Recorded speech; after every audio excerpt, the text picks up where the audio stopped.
Welcome back, fight fans, to the big fight preview for this weekend's big fight. It is Kiko Martinez defending the IBF title against Josh Warrington. A rematch of their 2017 bout in which Warrington won via unanimous decision.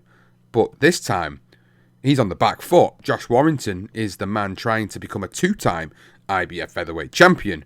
And Kiko Martinez, well, there's still life in this old dog just yet after he knocked out Kid Galahad in his last fight to capture that title in spectacular fashion. Johnston, this is actually a really good fight this weekend. And people might not think that Kiko Martinez has a lot left to offer. But I think he does. And I think he gives Warrington a good fight. And we will get into why we think this might actually be a better fight than what people may anticipate. But I just want to get your initial thoughts on this fight. Now it is upon us. Now we've got Warrington going for the IBF title again against Martinez. What are your initial thoughts about this fight this weekend? My first initial thought is, why is Kiko Martinez fighting Josh Warrington, to be honest with you? I felt that it should have gone to Lara. My personal opinion, that was the first thing I thought. How on earth has he managed to get it? Should Lara not be going for it? I know he fought the other sort of recently, but honestly, that's what I felt. I thought that should have been a unified fight. But, you know, look, it is what it is. Warrington's got to fight. He's obviously looking at it and thinking, yeah, this is a layup for me. I sort of hope he isn't thinking that way, but that's just my initial thoughts. So, yeah, I mean, a lot of people are writing Martinez off. I have.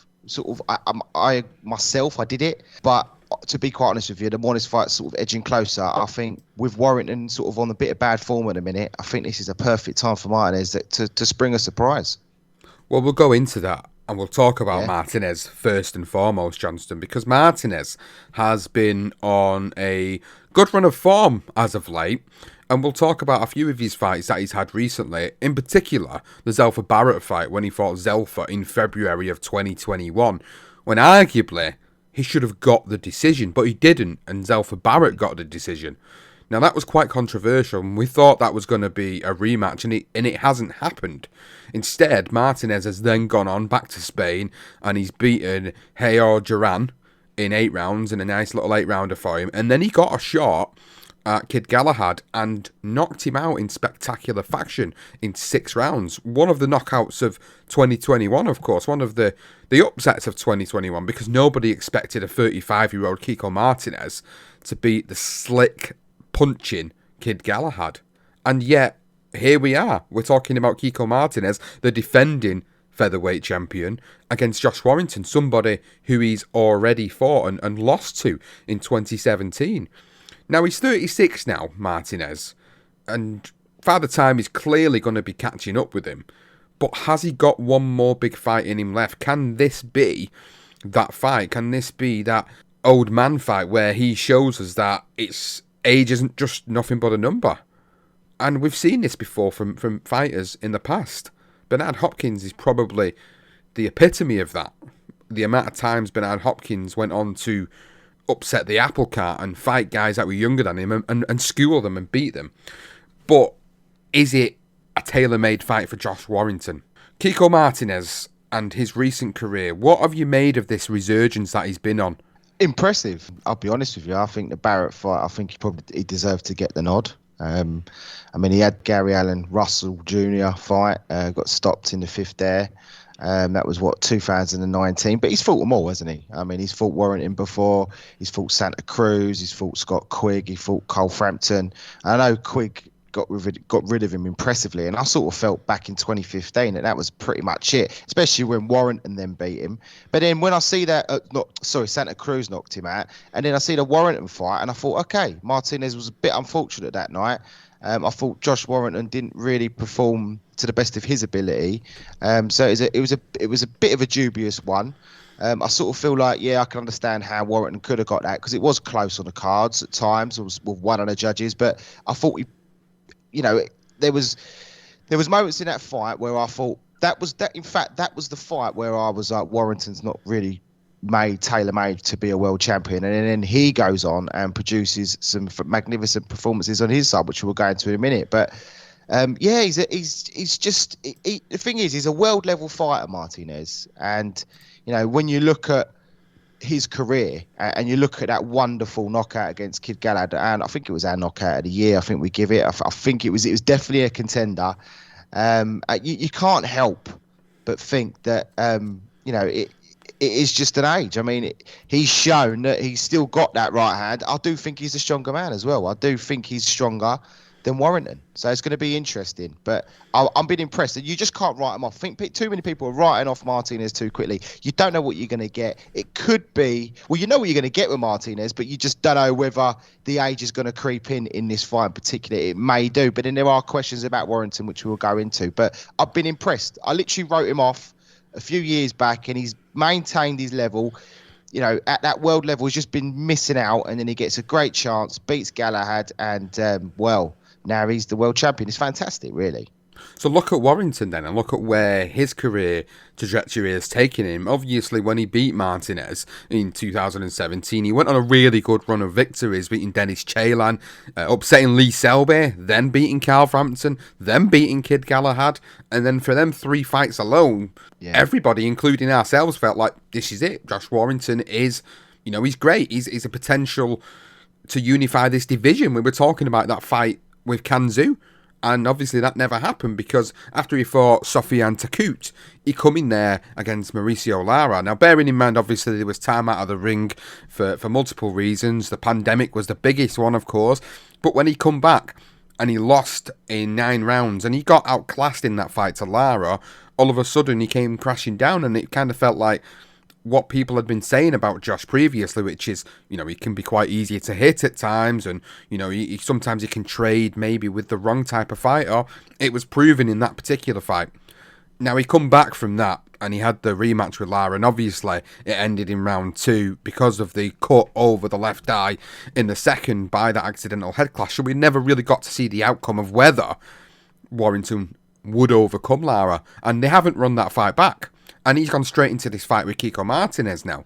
So there is still vulnerabilities with Josh Warrington that we haven't really had the answers to in my mind yet. And Kiko Martinez is a dangerous opponent. No matter what people say, no matter what people think about it, he is a dangerous opponent. And he is a potential for causing yet another upset by beating the younger man, the man that maybe people feel will go on and win this particular fight. Now, for me, Josh has got to stamp his authority on this fight really early on, and he's got to hurt Martinez. He's got to command that respect, because I don't think Martinez is going to go in there with a great deal of fear. He'll have the obvious fear from being a professional and going in the ring, but I don't think he's going to fear Josh Warrington maybe the way he did the first time he fought him. Maybe now he knows there's that vulnerability and there's a chink in his armour and the questions haven't really been answered after that Lara fight. Maybe he will go in there with more confidence, seeing what Lara was able to do to him. And that's quite a worry and a concern if you're a Josh Warrington fan, is that we haven't really seen him answer them questions again from that Lara fight. And this is going to be the fight to do it. This is the perfect fight for Josh to do it. If you're a Josh Warrington fan, now's the time for him to put that episode to bed, to put that nightmare of a fight to bed, really, and say, look, I can become a champion again. Maybe after that, we can look at what's next. Maybe he will fight Lara again in a third fight. Maybe he could fight Lee Wood. We mentioned that on the Lee Wood Michael Conlon reaction show just over a week ago. We mentioned that fight being a huge fight here in the UK, and that would be the obvious fight if he wins. But this is a difficult fight. This is not an easy fight for him, no matter what we may think about Kiko Martinez, whether he's getting on a bit, whether this is, a bit of a cash grab for Kiko at this age of his career, or whether he's just a hungry fighter who, no matter what age he is going to go in there. And he's still got ambition, is what I'm trying to say. He's still got ambition at 36. He clearly has, because he wouldn't have been able to go in there and do what he's done in his last fight and knock out Kid Galahad, who seemingly had control of that fight until that happened. So it's a dangerous fight for Warrington. But what are you thinking then about Warrington going into this fight? What are your thoughts on that? Because obviously we haven't really had the questions answered from that Lara fight. No, we haven't. And there is still more questions to be asked. I mean, the fact is, I wrote him off against Selby. I wrote him off against Frampton, and he wins them comfortably in 2 great fights. He actually brought the best out of them too, I felt. And in the Kid Galahad fight after that, I thought his performance dropped a little bit. I think he even admitted that. And I think Kid Galahad gave him problems that night. And some even suggested he won. I don't think he did. I think Warrington did win the fight. It was just it's difficult to fight Kid Galahad, and he fought on the back foot, and Warrington couldn't really. I think it was more of an inside of himself where he couldn't get up to the fight after being in such big fights with Selby and Frampton. Everyone writing him off. A lot of people did. Most of them, for me anyway, in particular, I think he went into both them fights as the underdog, and that helped him. Especially with the fans behind him as well. And I think he needs that. And I think that may have been the problem with Lara. I think he overlooked Lara. I think he never had the fans with him. I think he needs the fans. He needs that adrenaline for him to perform. And he overlooked him, and Lara busted his jaw. I mean, that's what he did. He mashed up his eardrum and he fractured his jaw. And that is a concern for me because, any fighter that busts up their jaw like that, it is a concern. I don't care who you are, unless you're Muhammad Ali, who manages to fight on against Ken Norton and then still managed to pull it out of the bag in their third fight, although he found it difficult. This is the point I'm trying to make, is when you've busted your jaw like that, that first dig, that first few rounds, you're going to be a little bit more anxious, a little bit more nervous, and you don't really want Warrington to be fighting on the back foot. He needs to be the man taking the centre ring and putting him under pressure.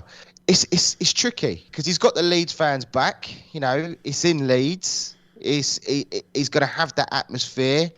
Kiko's been in that environment plenty of times where he's come in as the underdog and still managed to do the business. So it's a very intriguing fight, and it's difficult to see what that defeat against Lara has taken from him, and then having that pumped up, that ambition to want to go and win the rematch, and then it gets stopped in the second round because of a cut. And there were a couple of hairy moments in those 2 rounds in particular. I felt there was a couple of digs that Lara landed that I don't think Warrington liked too much, and it would have been interesting to see if that had have gone on. Yeah, look, there's a lot of questions there for Warrington. I've questioned him before, and he's produced the goods. So maybe that is a good thing for him. If he can question himself and he can get his mind right, get that crowd behind him, then I think he could have a good night on Saturday. But there are a lot of elements there where, is Martinez too old? Is he going to start feeling that? Or is he on a little purple patch, a little resurgence where, he's had the fight warrant, he knows what he's going to bring. I think he is the heavier puncher, Martinez. So you don't really want to see Warrington back off. But, I mean, we'll go into how we think this fight. So I'll let you jump in first and how you think this fight's going to go and who's going to win it, Sean. But, I mean, there's a lot of questions in there, isn't there? There is, and this is what the answers are going to be delivered. Hopefully the answers are going to be delivered to us on Saturday. But, I mean, if you're Josh Warrington, starting with him first, if you're looking to beat Martinez, I think you have got to out-hustle Martinez. Martinez is a similar fighter to Warrington. He likes to put the pressure on. He likes to cut the ring off. So does Warrington. So all that's going to make for is a fight where these two are going to fight pretty much in the pocket. And it is mostly going to be about who he's able to outgun, out-muscle the other. And you mentioned Kiko having that additional strength over Warrington. I think that's quite evident. But we've seen in the last fight with these two where Warrington was able to get in and out of the pocket quite quickly and quite convincingly. He's got to fight the same fight again. I think for me, he has to fight the same fight again against Martinez because I think we know what Martinez is going to bring to the table. He's not going to bring anything different. I'd be very surprised if he steps in that ring on Saturday night and brings a completely different game plan. I really, really would. I'll eat my words. I'll eat my hat.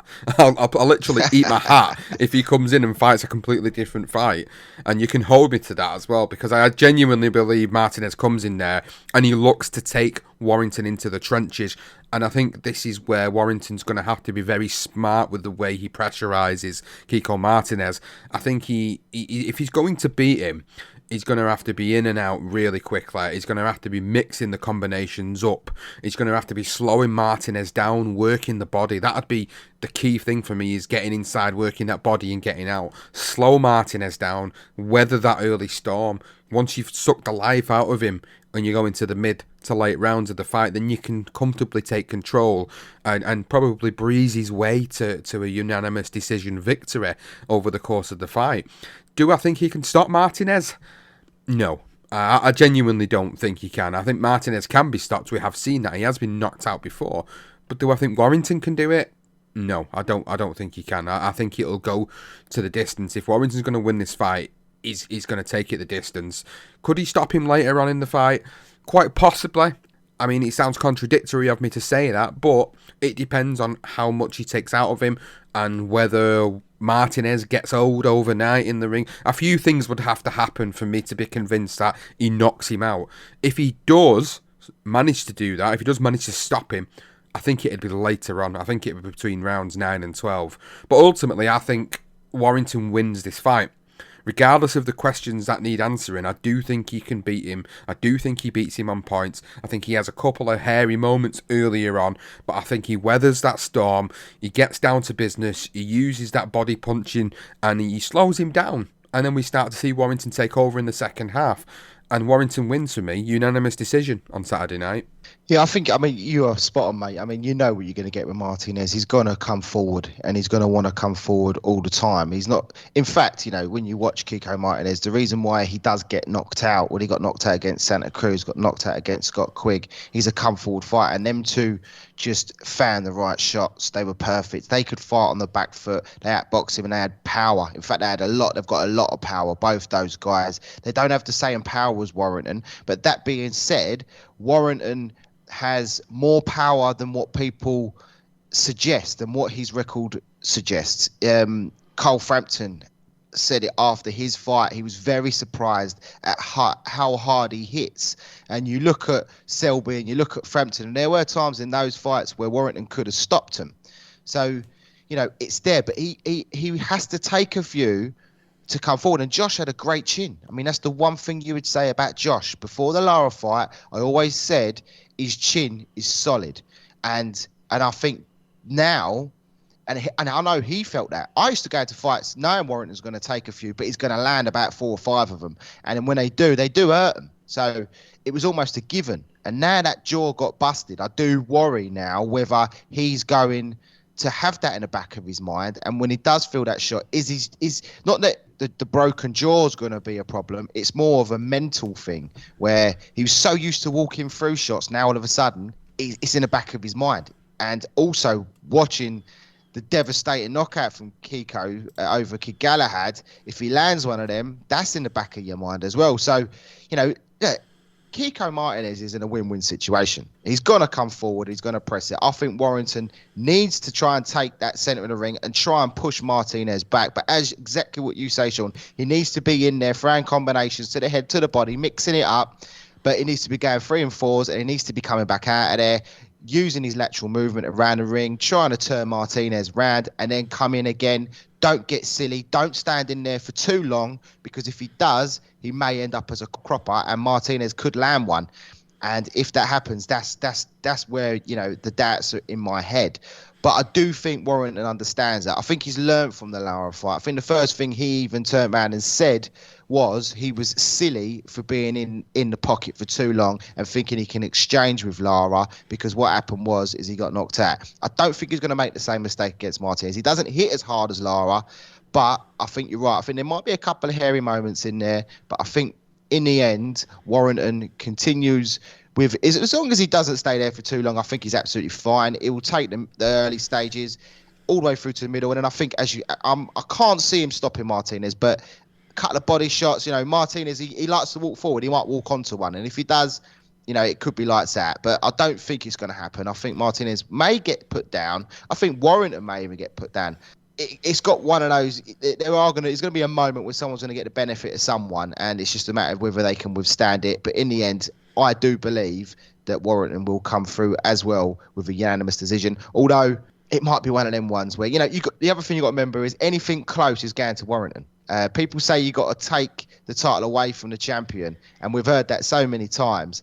But it's Martinez who's the champion, and Warrington's the challenger. But yet anything close will go to Warrington because it's over here. I hate to say it, but it's true. So I think Warrington wins by a UD as well. This is David Eason, host of an all-new betting podcast that's come to the Sports Social Network this week. Hints, tips and analysis, all in under 20 minutes, with each event covered in under 90 seconds. This is Bet Bites, the bite-sized betting podcast. Yes, each week we'll have journalists, reporters, commentators, former professionals having a look at sporting events this week to provide you with guidance if you're having a bet this weekend. And where better to start than the big fight this weekend, Josh Warrington against Kiko Martinez. The guys from BTR will be on the Bet Bites podcast this week, giving you their detailed analysis and those last minute prices as well as look ahead to the fight. But what if you think that this is going to go all the way? The rounds 10 to 12 market, which is with Bet365 and looking at now. Josh Warrington is 9-1 to win late on. Kiko Martinez is 14-1. By a decision or a technical knockout is 5-6 for Warrington. 20-1 for Kiko Martinez. If you think Martinez, the 36-year-old, is going to go early and maybe try and smash Warrington in the first 3 rounds, well, you can have 1 to 3 rounds at 28-1. Warrington early on is 20-1. If you think it'll go the distance, well, you're looking at 4-6, so a short one on that. A late finish either way is 6-1. On the outright, Warrington is a short 1-4. Kiko Martinez is 11-4. So the value, if you like Warrington, particularly late on, is that price for the group betting. Rounds 10 to 12, Warrington to win then is 9-1. So join us on Bet Bites this week. We're out every Friday morning looking ahead to the weekend's events. This weekend, aside from the fight, we've got Formula 1, Challenge Cup Rugby League, we've got EFL football, we've got football from Africa as well with the World Cup qualifiers and the start of the IPL as well. Each one of those dealt with in under 90 seconds or less. And the whole thing's done and dusted in 20 minutes. Well worth your time on a Friday morning. Hopefully, we'll see you there. That's a Bet Bites podcast. Please always gamble responsibly and be gambleaware.org. So looking at the rest of the card before we move on to the other action, also happening on the same night on Saturday night, we've got the lightweight division, Maxi Hughes and Ryan Walsh for the IBO World Lightweight title, which is going to be a pretty decent fight. Maxi Hughes, another fighter like Martinez, who's been on this purple patch, as you like to call it, Johnston. The last 4 or 5 fights, he's had some great victories. And interestingly, obviously in 2019, he lost to Liam Walsh, brother of Ryan Walsh, which is quite an interesting concept as well of this fight happening. Now, look at the victories he's had. He beat John O'Carroll in 2020. That's his standout win. Beating Paul Hyland in 2021, another standout win for him. He got a unanimous decision in his last fight against Giovanni Staffron to win that IBO World Lightweight title. So he's now in a position where he kind of holds the marbles a little bit. But Ryan Walsh is no mug himself, and we've seen Ryan Walsh involved in some great fights. You look at the Tyrone McCullough fight in 2020, the James Jazza Dickens fight in 2020, and then the Ronnie Clark fight earlier on, or later on in 2021, should I say, winning over 6 rounds. For me, looking at this particular fight, it's a case of what has Ryan Walsh got left, and how far can Maxi Hughes go as a fighter? Can he move even further forward? Can he challenge for one of the main belts of the division? He isn't an IBO champion for nothing, and whilst people do lightly regard that title, there's been many great champions that have gone on to win this and then gone on to win one of the 4 major belts over the years. I think this is a crossroads fight, really, for Ryan Walsh more than it is for Maxi, because Maxi's on this again resurgence. Since he lost to Liam Walsh, he's been on an undefeated streak, and he's beat some really good names, and he's proven time and time again that there are more levels to him, hence him being the IBO champion. But this is a golden opportunity for Ryan Walsh, an absolute golden opportunity for him to pick up a version of a world title. And really, looking at Ryan Walsh's career, I would say this is probably his last shot at going on to potentially becoming a world champion. If he doesn't win this fight, I think that's it for me at that level. He doesn't get to that level again. That's being brutally honest. I don't think he gets to that level again.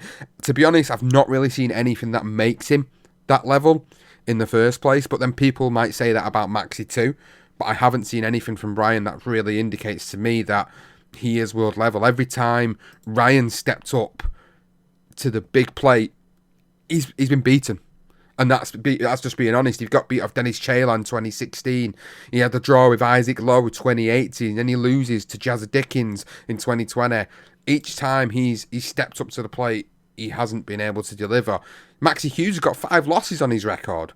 But he stepped up to the plate. He even had back-to-back losses near enough within 3 fights. He lost to Sam Bowen in 2018. Then he got a victory, a comeback victory. Then he lost to Liam Walsh. But now, he's on this resurgence like Kiko Martinez, and I think he's got an opportunity here to prove that he is worthy of this level. It is a real crossroads fight for me, because people are going to say, well, Ryan was never good enough if he loses, or people might just say, Maxi is just an overrated champion who had it easy winning that title. Yeah, it's a good one. I do like it. I mean, Ryan. The one thing I always remember with Ryan is the Reece Bellotti fight, and I was surprised. I thought Reece was going to win that, and he was a great performance from Ryan Walsh that night, and he deserved to get the win, which was I was really pleased for him. And then you look at the fact that he stopped James Tennyson as well. Now I know it's 2016, but I think with Ryan, I think it's about what he delivers on the night. I think on his night he beats Maxi Hughes. Trouble is Maxi's on this resurgence, and I do think that the betting favourite is clearly Maxi, just because he holds the title and he's had a good few wins on his record already. So yeah, I'm with you. I think Ryan needs to win it. I mean, I believe he was sort of saying he doesn't dislike Maxi either. He quite likes him. So it's that could be a problem. I mean, he's saying it's not, but if you like someone, it's difficult to find that inner fighting spirit. And I think Maxi is, as I say, you just look at the Highland win. The John O'Carroll was a great victory for him as well. I think he takes it, but it's a close one. I wouldn't, if Ryan comes up with the performances he put in against Bellotti and Tennyson, I think he wins the fight, but I don't think he will. I think that's just a little bit beyond him now, and I don't think he's quite got that fight in it and that desire as much as Maxi, and I think Maxi does win it, but it's a good one, mate.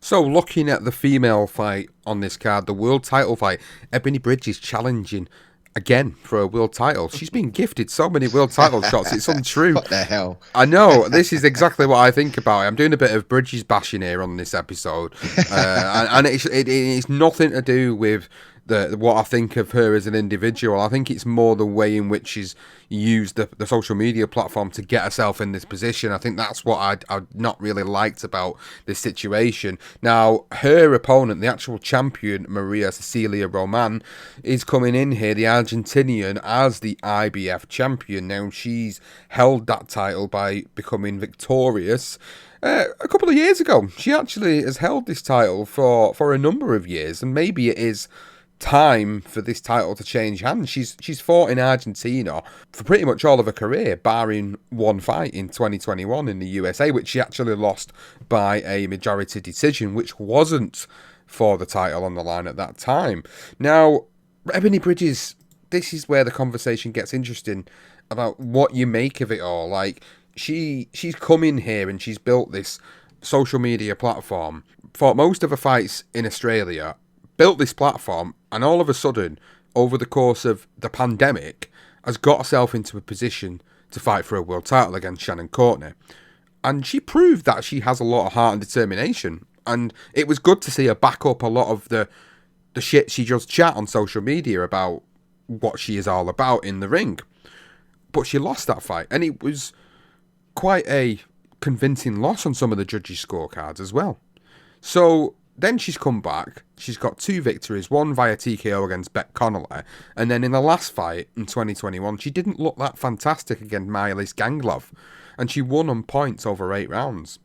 Now she's got this opportunity in her 9th professional fight to go in and win a world title, and I kind of feel this has been set up for her, to be honest. And I know you're saying yes straight away, and I mean that's you putting straight agreement in that. I feel like because of the way she's built a social media following, she's very much, she's a Leeds football fan as well, and she wears Leeds top. She goes and does all this stuff around the UK. She's obviously now training with Mark Tibbs as well, with Johnny Fisher in the camp, and she's kind of relocated over here to the UK to do a lot of her stuff. And fair play to her for sort of carving out and forging that path and talking her way into this position. But this will tell us whether she is worthy at this world level. She's shown us that she had heart and determination against Courtney, and she's shown us that there are glimpses there that she could be a really, really good fighter. Now she's been under Mark Tibbs, who's a fantastic coach. Are we going to see the best of her against Roman? Are we going to see her dethrone Roman? And this is the question that I'm asking now, is she good enough to be a world champion from what you've seen so far? I mean, the Shannon Courtney fight, I thought she, as you say, I think she gets huge respect for that performance, for the fact she dug in and she fought on. Although she got beat in the end, she actually gained probably more respect from that defeat than she has in any of her victories. And so, I mean, it is tailor-made for her to go and win a world title here. It is. I mean, you look at Maria Cecilia Ramon. Her first 6 fights as a professional, she won 1. She lost 4 and drew 1. And then she moved up in weight, and she's remained there ever since, pretty much. I mean, I don't know what it was with she. It's like she had a stroke of luck. She just literally changed her style. I don't even know. I honestly can't tell you. But from that moment in 2015, she's got on an amazing run in Argentina all the way through, and then wins her world title. She's managed to hold it several times. She's 39 years of age. She's coming over here.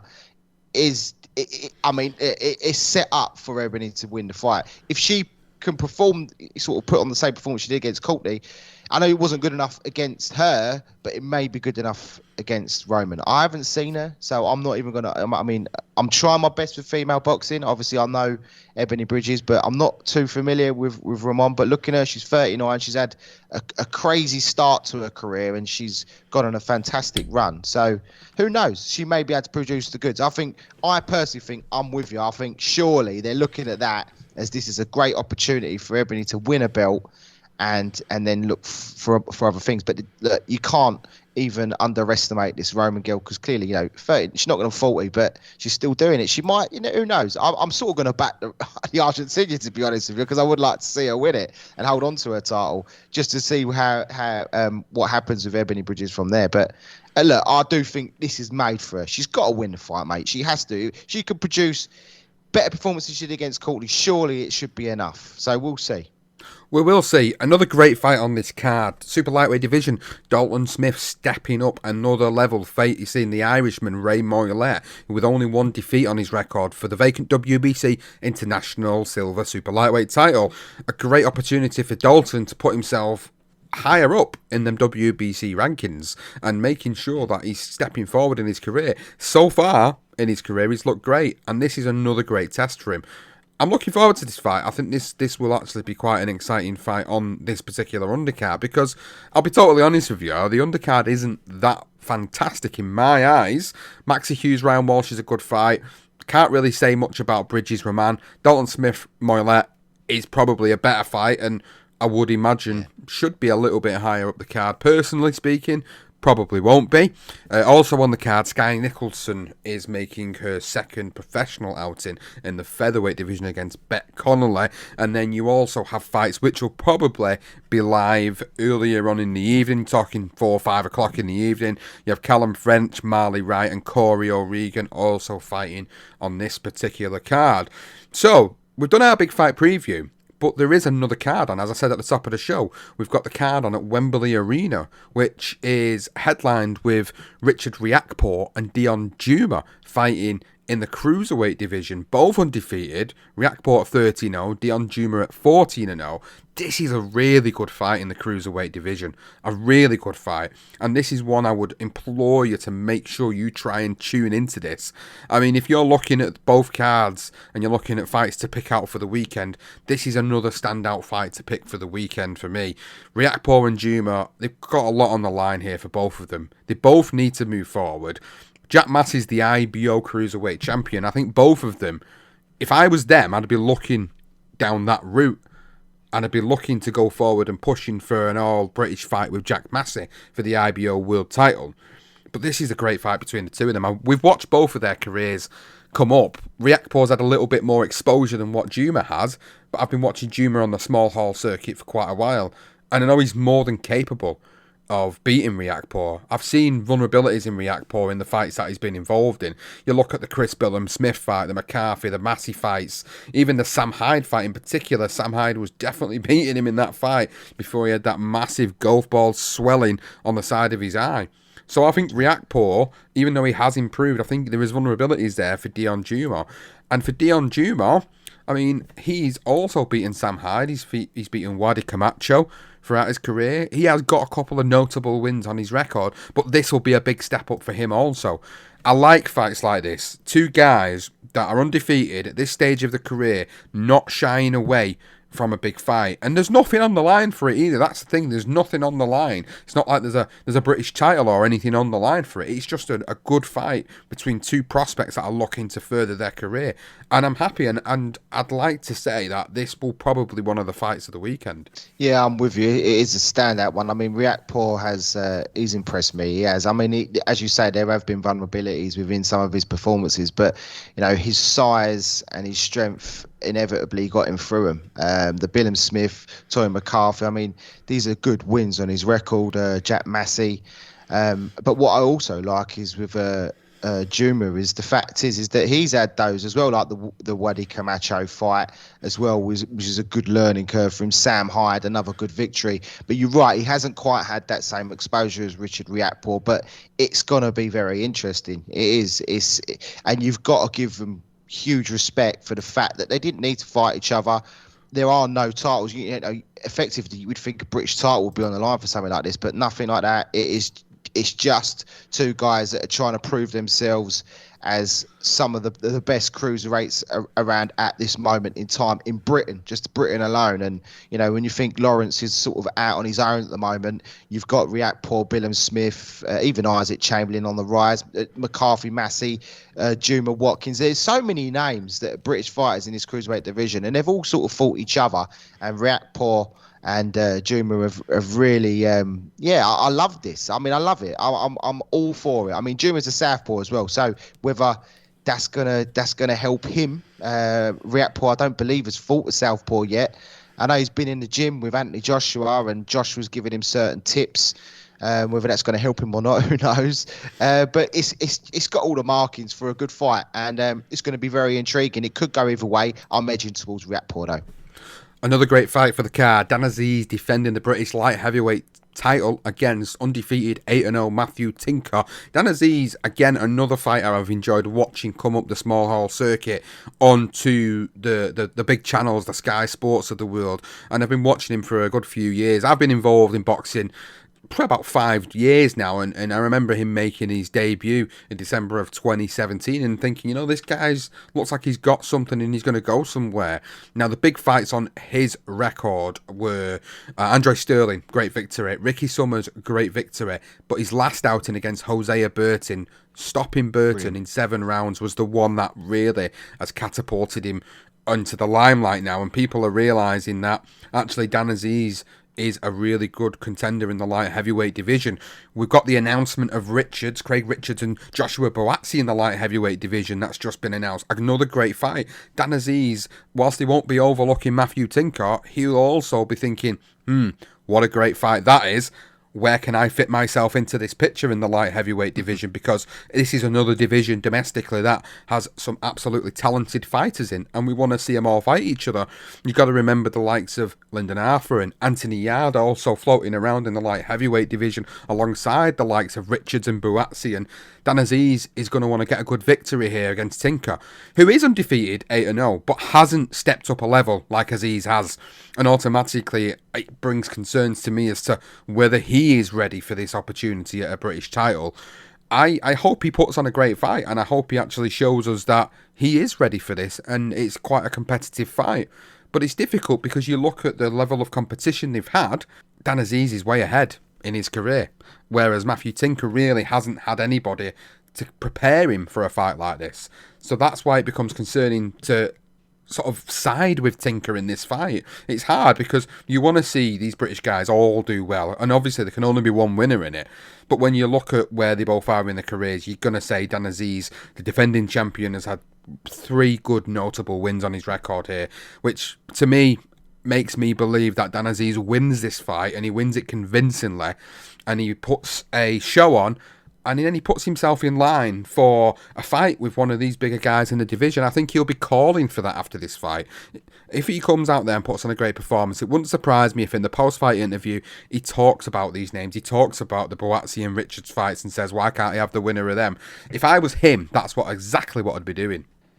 Yeah, and it's good. I mean, I've kept an eye on Dan Aziz because he's from Lewisham, literally where I was brought up in the area. So, automatically going to cast an eye over him, and he's performed really well in those performances so far, and he has stepped up a level, hasn't he, compared to Matthew Tinker. I believe, was he born in New York, and he resides out here now as well, so it doesn't matter. The fact is that Burton fight was just brilliant from Aziz, and I think he showed that he's got something. And you're right, I think he should be looking at, why can't he be fighting a Richards, why can't he be fighting a Boatsi? I mean, I'd like him to come through this and be looking at guys like Shakan Pitters. I think that would be a good fight, that one. Shakan Pitters obviously losing out to Richards recently, and Richards now fighting Boatsi. Great fight, that. Really pleased about that. And but again, it's a lot like the cruiserweight division. You've got so many names in here. Obviously, Callum Smith is the main guy in there, but then Boatsi, Yard, and then Richards, if you like, he's sort of in between those at the minute. And Lyndon Arthur as well. I mean, Callum Johnston. It's so many names. I mean, and they are. Again, they're willing to fight each other, which is great to see. And I do think I'm going to be rooting for Aziz. I think he's got something over Tinker. I think he will show that. I think the learning curve in the fights he's had is always going to inevitably help him going into this fight, and I think that's what gets him through it.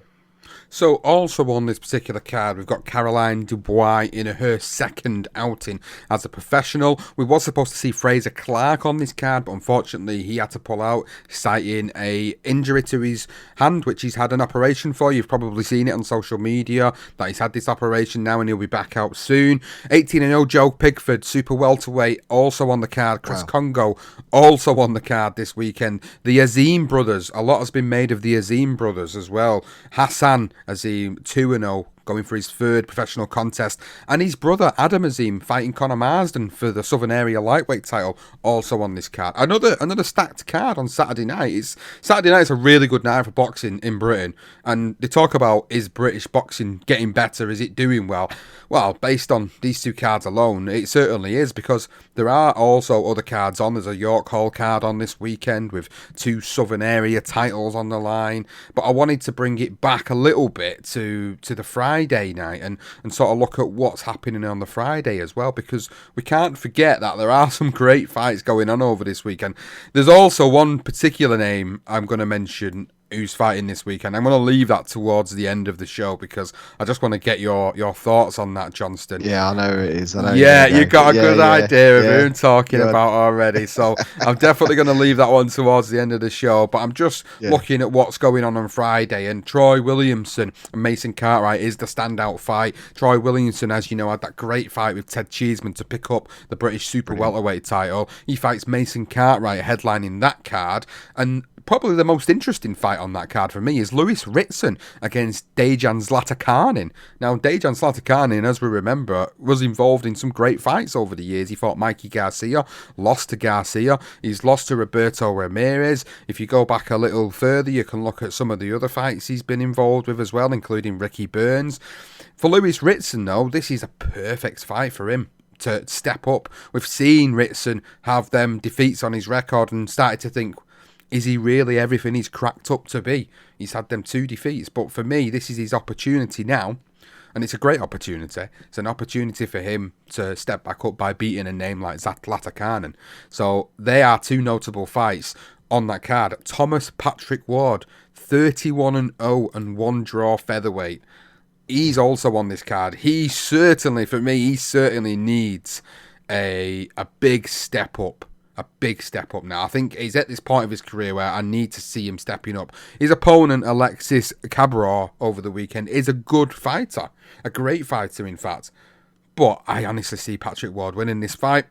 And I honestly think that he needs a huge step up in that featherweight division.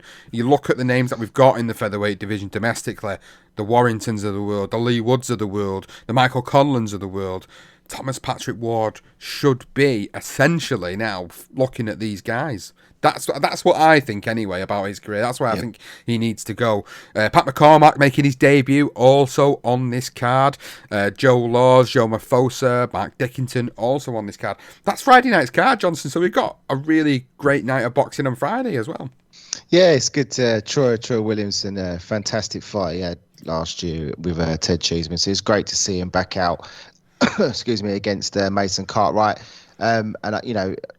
You can't. I've got so much love for the guy for the fact he put on that performance against Cheeseman. I mean, even for Ted, stunning performance. I mean, anything like that, I think he takes Cartwright out. No disrespect to Cartwright, but I do think Troy is the better fighter. But great to see Lewis Ritson back. You're absolutely right with Thomas Patrick Ward. All he has ever fought are guys that are just, you just look at the guy's CV and it just doesn't jump out when you think of the names that he could potentially be fighting against. And I mean, I know like we were meant to be talking about the card here, but it is very frustrating when you see it. Then like you say, Lee Wood obviously went and beat Colin, but you got Isaac Dogbay in there as well. Another name that there guys. He's a small guy, Dogbay. I mean, he's a great fighter. I love Dogbay. I'm a huge fan of him, but Patrick Wall should be looking at guys like that. It's just beyond me. But yeah, it's a decent card. I mean, it is. There's a lot of close fights, which is good to see. You don't want to just see one guy get bowled over. And as you say with Lewis Ritson, big night for him. Needs to get a good victory and push him right back up in the super lightweight division. But good. Yeah, it's great to see. Back at Newcastle. You can't help but think Lewis Ritson can't get the win, but he's lost before. But good luck to him. So over in America this weekend, some interesting fighters going toe-to-toe this weekend. Tim Tszyu, super welterweight, 20-0. Brilliant. We know he's ready for a step up, and he's fighting Terrell Gaethje this weekend, 22-2-1. Do you think this is certainly a step up for him? Because I do. Huge. He's fought Erislandy Lara twice. He's fought Austin Trout. He's got some great names on his record. Yeah, albeit he's obviously not been able to beat the likes of Lara and Lubin, and he had the draw with Austin Trout on his record. But for Tim Tszyu at this stage of his career now, he needs this fight. I think this could be this big breakout fight, this big standout performance where you see these fighters and you look back on their careers and you think there was always that one standout fight that really catapulted them into the limelight. I think this is the one for Tim Tszyu. I agree with you. Absolutely. I think the fact that Tim Tszyu's fighting in America, I think this is the first time he's fighting in America as well. Most of the time he's been in Australia. And if you want to chase titles, you're going to have to come out of your comfort zone, unless you're a big name like fortunate like Anthony Joshua was. You need to travel. And I think him being in America, he will get more noticed. And the fact is that Gaethje he's got a great amateur background, former Olympian, and he can box. He can box. Yes, he lost to Lubin recently. He has lost to Lara, and he has fallen short, if you like, in those big fights. But he's the best boxer that Tim Tszyu's going to be fighting. It's a great opportunity for him to just showcase himself in America. Let him know that, look, I'm a contender and I'm on the verge of going for a world title. I think it's all about the jab for me. Tim Tszyu, get that jab off and take control, and I think he wins the fight against Gaethje. Could he stop him? Potentially. I think if Tim Tszyu stops Gaethje, then I think he's made a real statement. I think he could put him down, but he's a tricky customer, Gaethje. He's not. I mean, I watched the Lara fight, and it was an uppercut, I believe, that Lara put him down with, but. Yeah, I'm a fan. We're both a fan of Tim, and I think it takes a lot of courage, a lot of bollocks to go over to America, and it's a lot of eyes are going to be on him that night. And I'm really hoping he gets that stoppage win. I think he wins it. I'm just not sure if he's going to stop him.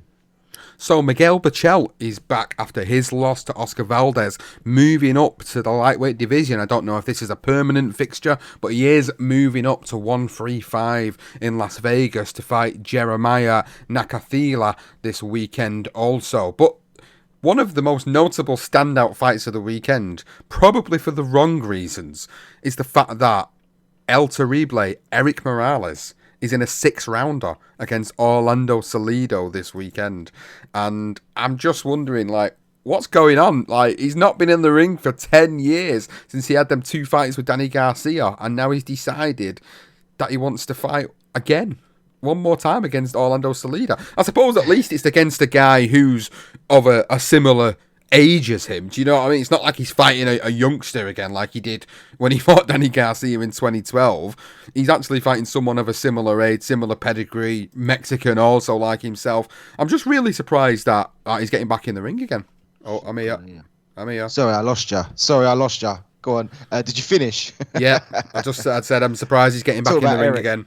Yeah, Eric Morales. Really confused about why he's coming back. I'm not quite sure what that's all about, but I suppose he just wants another payday. I don't know. Salido's, it's a Mexican fight. He's been through a lot of fights himself. They've both been through wars, the pair of them. It's a bit of a funny one, really. I'm a bit like, we've mentioned it with these older fighters. They need to stay retired and just leave their great fights to the history books, and people respect him for that. But I suppose he wants to give it another shot. Why not? I'm not going to knock it. I hope he don't get hurt. I think that's the main thing I'm worried about. You're in so many wars. It takes one punch and it could be very fatal for him. I hate to think like that, but it's true. You just got to be careful. You've got to look after these old men. You can't be having them back in the ring. What's going on? Well, never mind. But I'll tell you one thing I was going to say is Lee Selby's fighting as well on Saturday night in, of all places, Luna Park in Buenos Aires. I'm not sure that one slipped under the radar against an undefeated fighter in Gustavo Daniel Limos in Argentina. So, Lee Selby heading out to Luna Park on Saturday night as well. Very interesting. So, is there anything else that you wanted to go through before we ended this episode, Johnston? I know you mentioned that there were a couple of little bits you wanted to add in before we called it a big fight preview episode. Yes, so one thing I did notice was the old PBC card was released, or the schedule, I should say, not the card. So obviously you've got Tim Tszyu and Agusha on there, but then in April you've got Lubin against Fundora. Fundora's that tall super welterweight guy. Errol Spence, Ugas, we know, is in April. And in May you've got Jamel Charlo and Castano, the second fight, which we know. David Benavidez is fighting David Lemieux. Javonte Davis is fighting Roland Romero on the 28th of May. And then into June, you've got Stephen Fulton Jr. against Danny Roman. And then you've got Jamal Charlo, the brother of Jamel, against Selecki. A bit of a disappointment one there for Jamel. I think he should be fighting better. I think it was supposed to be fighting Mungai. That didn't come to fruition. But yeah, and then you've the last one on the 9th of July, which is Mark Magasayo against Ray Vargas. So that's their schedule for the spring and summer. Great lineup from PBC. Looking forward to it. Looking forward to seeing what other fights can get made around that through the other promotional companies. So that's it for this episode. The biggest fight of the weekend for us is Martinez versus Warrington. We've given our predictions. We both feel that Warrington will come through this, albeit a couple of scary moments earlier on. But it's his opportunity to make that big fight with Lee Wood. That's the huge fight that we've been talking about over the past couple of weeks. But he's got to come through Martinez first. Can he do it this weekend? You guys have got to tune in to find out. You can catch the big fights this weekend on DAZN. You can find the Warrington card on DAZN. You can find the Wembley Arena card on Sky Sports, again promoted by Ben Shalom and Boxer. Or you can go and check over our friends at Daz TV. Go and check them out on Twitter at Daz TV for all the available services to be able to catch some of the greatest sports out there. That's it, fight fans. Thank you for listening to this episode. We'll be back with a reaction show next week for all the action and more news in the world of boxing.